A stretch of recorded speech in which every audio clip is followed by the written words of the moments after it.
नमस्कार, आभार एवं अभिनंदन।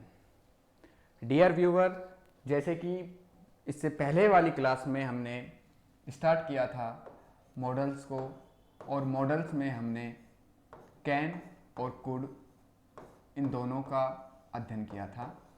कैन और कुड। इससे पहले कि आज हम अगले मॉडलों का अध्ययन करें, इससे पहले मैं आपको बता दूं मॉडल के बारे में जो आपको मूलभूत बातें पता होनी चाहिए वो ये हैं कि मॉडल के ऊपर कभी भी पर्सन का फर्क नहीं पड़ता, मॉडल के ऊपर कभी भी वर्ब का फर्क नहीं पड़ता। फॉर एग्जाम्पल देखें आप, जैसे कि मैंने लिखा ही, मैंने लिखा दे। अब यहां पर आप देख पा रहे हो ये एक सिंगुलर सब्जेक्ट है, ये एक प्लूरल सब्जेक्ट है। अब इंग्लिश लैंग्वेज में क्या होता है, यदि आपका सब्जेक्ट सिंगुलर है तो उसके साथ आने वाली वर्ब भी सिंगुलर आती है, और यदि आपका सब्जेक्ट प्लूरल है तो उसके साथ आने वाली वर्ब भी प्लूरल होती है। वर्ब की प्रकृति क्या होती है? जो वर्ब होती है, जैसे मान लीजिए मैंने एक वर्ब लिखी है गो, मैंने वर्ब लिखी रीड, गो जाना, रीड पढ़ना। वर्ब जो होती है, वर्ब की नेचर जो होती है, वर्ब की जो प्रकृति होती है, वर्ब हमेशा प्लूरल फॉर्म में होती है। वर्ब हमेशा किस फॉर्म में होती है?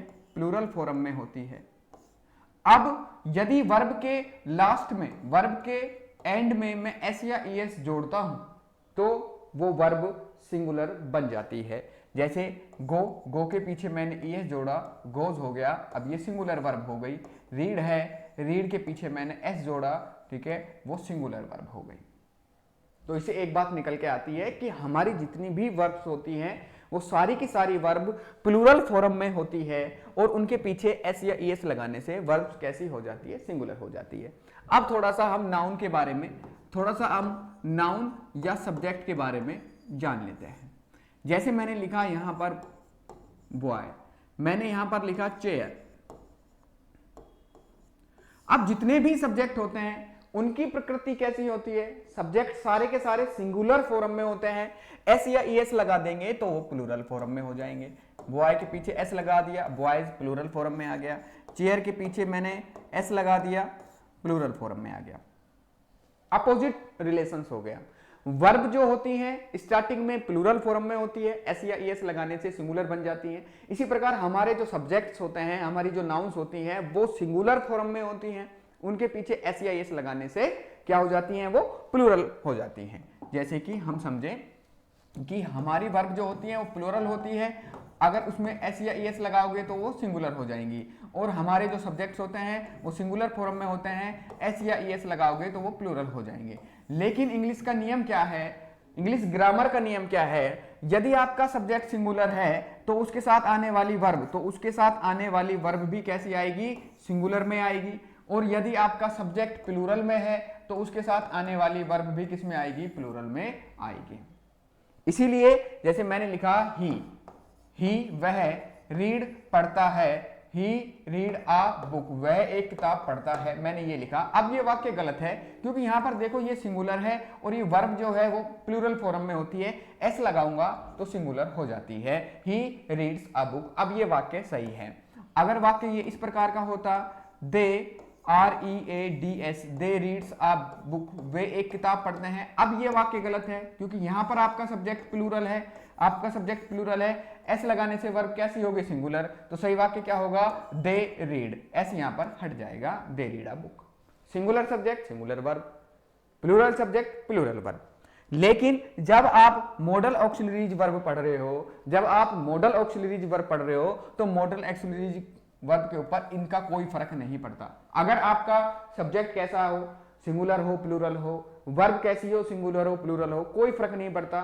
दूसरी बात, जितने भी मॉडल्स होते हैं उनके साथ हमेशा वर्ब की फर्स्ट फॉर्म ही काम में ली जाती है। कौन सी फॉर्म काम में ली जाती है? वर्ब की first form. Second, third, ING form काम में नहीं ली जाती। कुछ विशेष परिस्थितियां होती हैं जिनके बारे में भी मैं बताऊंगा आपको कि किस किस कंडीशन में आप आईएनजी भी लगा सकते हो। ठीक है, तो इससे पहले हम आगे बढ़े, कैन और कुड का हमने अध्ययन कर लिया था। आज का हमारा अध्ययन रहेगा मे MAY में और MIGHT, मे और माइट। आज हम मे और माइट का अध्ययन करेंगे कि मे और माइट किस किस कंडीशन में काम में लिए जाते हैं। सबसे पहले हम देखें मे का पहला प्रयोग जो होता है, मे का फर्स्ट प्रयोग जो होता है, फर्स्ट यूज जो होता है वो होता है संभावना के लिए। मे का प्रयोग संभावना, पॉसिबिलिटी, मे का प्रयोग संभावना यानी कि पॉसिबिलिटी के लिए, मे का प्रयोग संभावना पॉसिबिलिटी के लिए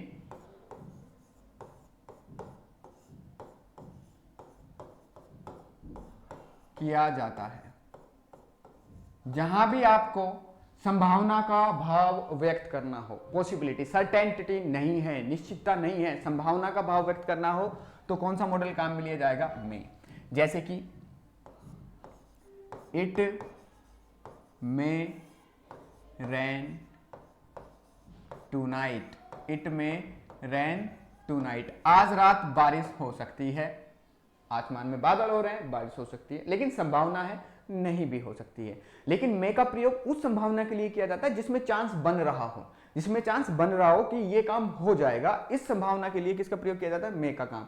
ठीक है, आसमान में बादल हैं, ज्यादा हैं, काले हैं, ठीक है, और इस प्रकार की संभावना है। कोई बच्चा है बहुत तेज गति से बाइक चला रखा है, ठीक है, तो उसकी दुर्घटना होने की संभावना बहुत ज्यादा है। कोई बच्चा है बहुत ज्यादा मन लगा के अध्ययन कर रहा है तो उसका SSC GD में सिलेक्शन होने की संभावना बहुत ज्यादा है। ठीक है, तो उस कंडीशन में किसका प्रयोग किया जाता है? मे का प्रयोग किया जाता है। इसी प्रकार अगर हम बात करें माइट की, तो माइट का प्रयोग कम संभावना, माइट का प्रयोग कम संभावना के लिए किया जाता है। माइट का प्रयोग कम संभावना के लिए किया जाता है। अगर संभावना ऐसी है जो कम है, वो काम नहीं होगा, तो उस कंडीशन में किसका प्रयोग किया जाता है? माइट का प्रयोग किया जाता है। जैसे आप देखें, he does not study hard, वह कठिन पढ़ाई नहीं करता है। He does not study hard, he might not get first division, he might not get first division, वह पढ़ाई करता नहीं है तो पूरी संभावना है कि वो फर्स्ट डिवीजन भी नहीं आएगा, पढ़ेगा ही नहीं तो। ठीक है, तो अगर संभावना ऐसी हो जो हो सकती है तो उसके लिए मे का प्रयोग किया जाता है। माइट का प्रयोग किया जाता है कम संभावना के लिए। आगे देखिए, माइट का प्रयोग किसके लिए किया जाएगा? कम संभावना के लिए किया जाएगा। अब अगर हम देखें मस्ट, ध्यान रखें आप, मस्ट का अलग से भी अध्ययन करेंगे, यहां पर भी मैं बता देता हूं मस्ट का प्रयोग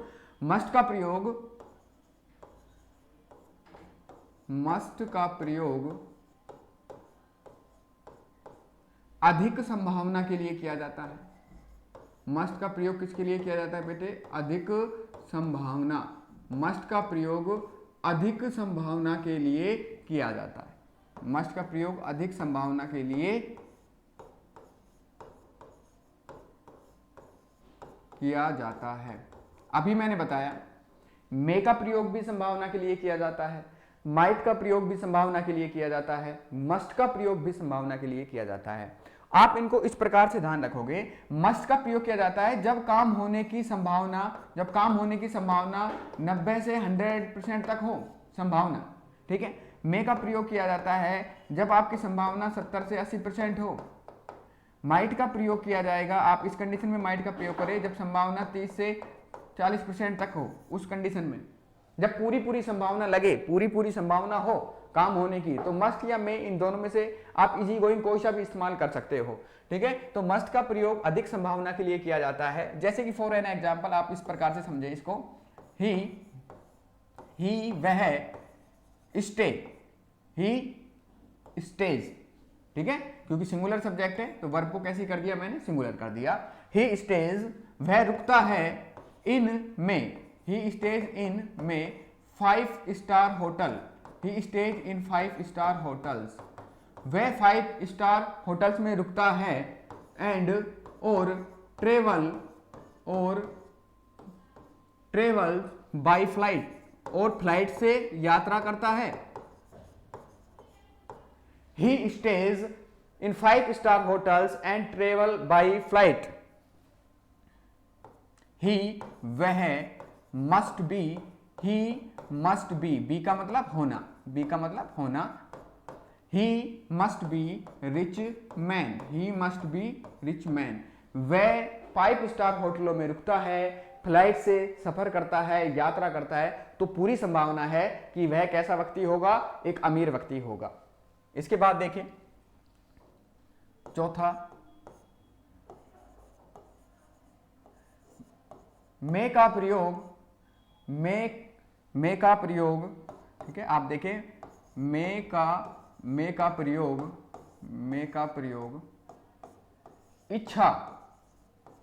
इच्छा यानी विश, मे का प्रयोग इच्छा को व्यक्त करने के लिए किया जाता है, इच्छा को व्यक्त करने के लिए किया जाता है।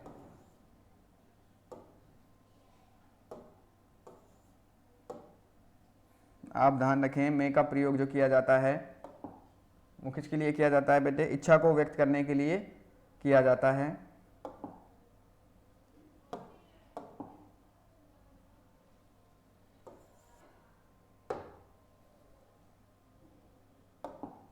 मे का प्रयोग इच्छा को व्यक्त करने के लिए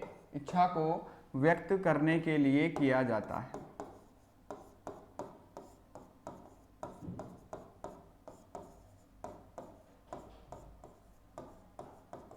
मे का प्रयोग इच्छा को व्यक्त करने के लिए किया जाता है, जैसे कि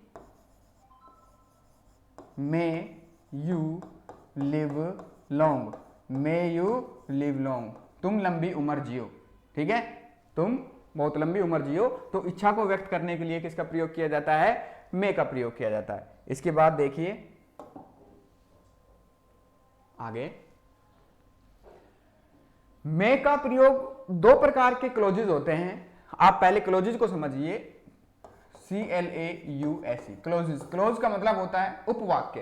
क्लोज का मतलब क्या होता है, उपवाक्य जिसका एक सब्जेक्ट हो, वर्ब हो, ठीक है, उसको क्या कहते हैं, क्लोज कहते हैं। क्लोज होते हैं, दो प्रकार के क्लोज होते हैं। एक तो होता है आपका principal clause, PRINCIPLE, principal clause होता है, और एक होता है आपका सबऑर्डिनेट क्लोज, सबऑर्डिनेट क्लोज। आपके दो प्रकार के क्लोज हैं, प्रिंसिपल क्लोज और सबऑर्डिनेट क्लोज। प्रिंसिपल क्लोज वो होता है जो प्रधान वाक्य होता है, जिसके ऊपर दूसरा वाक्य निर्भर करता है, वो सबऑर्डिनेट क्लोज। जो मुख्य वाक्य होता है वो कौन सा कहलाता है, वो प्रिंसिपल क्लोज कहलाता है। तो इससे रिलेटेड आप एक बात ध्यान रखोगे कि यदि प्रिंसिपल क्लोज प्रेजेंट टेंस में दिया गया हो, यदि प्रिंसिपल क्लोज प्रेजेंट टेंस में दिया गया हो, तथा subordinate close that so that in case that से शुरू हो, तो सबऑर्डिनेट क्लोज में किसका प्रयोग किया जाता है, में। सबऑर्डिनेट क्लोज में में का प्रयोग किया जाता है। आप ध्यान रखें, यदि प्रिंसिपल क्लोज प्रेजेंट टेंस में दिया गया हो तथा subordinate close that, so that, in case that से शुरू हो, तो सबऑर्डिनेट क्लोज में का प्रयोग किया जाता है। जैसे कि फॉर एग्जांपल देखो, वी ईट, हम खाना खाते हैं, वी ईट हम खाते हैं, सो दैट, ताकि, वी ईट हम खाना खाते हैं, सो दैट, ताकि, वी हम मे लिव, ताकि हम जिंदा रह सकें, ठीक है। तो ये हो गया हमारा पीसी, प्रिंसिपल क्लोज हो गया। अब ये सबऑर्डिनेट क्लोज ये हो गया आपका सबऑर्डिनेट क्लोज, और ये सबऑर्डिनेट क्लोज का स्टार्टिंग पॉइंट हो गया। ठीक है, मैंने क्या कहा, यदि प्रिंसिपल क्लोज प्रेजेंट टेंस से दिया हुआ हो, प्रेजेंट टेंस में दिया गया हो आपका प्रिंसिपल क्लोज, वी ईट हम खाना खाते हैं, और जो आपका सबऑर्डिनेट क्लोज है वो आपका that, so that, in case that से शुरू हो, तो सबऑर्डिनेट क्लोज में किसका प्रयोग किया जाता है, मे का प्रयोग किया जाता है। We eat so that we may live, हम खाना खाते हैं ताकि हम जीवित रह सकें। इससे पिछले वाली क्लास में मैंने बताया था कि एग्जामिनेशन में आपका प्रयोग नहीं आएगा। एग्जामिनेशन ये प्रयोग आप इसलिए समझ रहे हो, इन भावों को आप इसलिए समझ रहे हो तो ताकि आपको क्लियरली पता रहे कि किस भाव में कौन सा मॉडल काम में लिया जाता है। अगर आपको भाव ही नहीं पता है तो आप कैन की जगह मे का इस्तेमाल करेंगे, मे की जगह मस्ट का इस्तेमाल करेंगे, तो ऐसी गलती नहीं हो, इसलिए आपको भावों का अध्ययन करना पड़ेगा।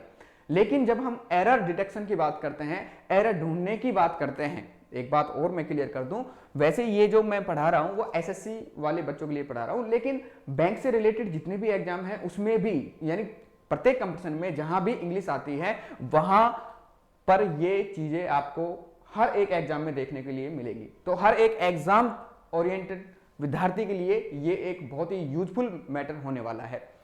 तो जैसे पिछली वाली क्लास में मैंने बताया था कि कैन और कुड का जब हम इस्तेमाल करते हैं तो कैन और कुड के साथ कभी भी हम एबल टू का इस्तेमाल नहीं करते हैं। इसी प्रकार जब हम मे और माइट का इस्तेमाल करते हैं तो मे और माइट के साथ कभी भी लाइकली और पॉसिबली का इस्तेमाल भी नहीं करते हैं। आप इसको इंपॉर्टेंट बात समझ के लिखिए। मैंने बताया मे या माइट, मे या माइट के साथ, मे या माइट के साथ पॉसिबली या लाइकली, पॉसिबली या लाइकली, मे माइट के साथ पॉसिबली या लाइकली का प्रयोग नहीं किया जाता है, नहीं किया जाता है। आप ध्यान रखें, मे या माइट के साथ पॉसिबली या लाइकली का प्रयोग नहीं किया जाता है। जैसे फॉर एन एग्जाम्पल आप समझिए इस बात को कैसे कहेंगे, we may possibly come tomorrow, we may possibly come tomorrow, ये मैंने वाक्य लिखा है। हम मे का प्रयोग ही संभावना के लिए आता है और पॉसिबली का खुद का मतलब भी संभावना ही होता है, तो एक साथ में इसका मीनिंग सुपरफ्लूसस हो जाएगा, यानी कि अधिभार हो जाएगा। जिस एक शब्द का ही मतलब संभावना है, आप दूसरे उस शब्द को रख रहे हो जिसका मतलब भी संभावना है, तो वाक्य कैसा हो जाएगा, गलत हो जाएगा। लेकिन जब आप एग्जाम में देखोगे तो आपको ऐसा लगेगा कि वाक्य में किसी भी प्रकार की एरर नहीं है। इन्हीं एरर को आपको फाइंड आउट करना पड़ता है। We may possibly come tomorrow, हम संभावना है कल आए, हम संभावना है कल आए, लेकिन ये वाक्य यहां पर क्या हो जाता है, गलत हो जाता है। सही वाक्य क्या होगा, we may come tomorrow, we may come tomorrow, यहां पर ये वाक्य सही है। या फिर इस वाक्य को ऐसे भी बना सकते हो, वी विल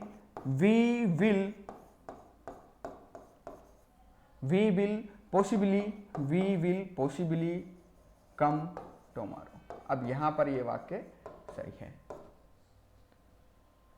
तो प्रिय विद्यार्थियों, कोशिश करता हूं आज की क्लास में आपको मे और माइट का प्रयोग समझ में आया होगा। कल की क्लास में हमने कैन और कुड को किया, आज की क्लास में हमने मे और माइट को किया, और जैसे ही हम सारे मॉडल्स का अध्ययन कर लेंगे उसके बाद हम सभी मॉडलों की एक प्रैक्टिस सेट करने की कोशिश करेंगे, ताकि हमको पता लग जाए कि हम कितने सक्षम हैं इनको करने में और कितने हद तक हमने इनको अच्छे से सीखा है। तब तक के लिए नमस्कार, पढ़ते रहें मन लगा करके। धन्यवाद।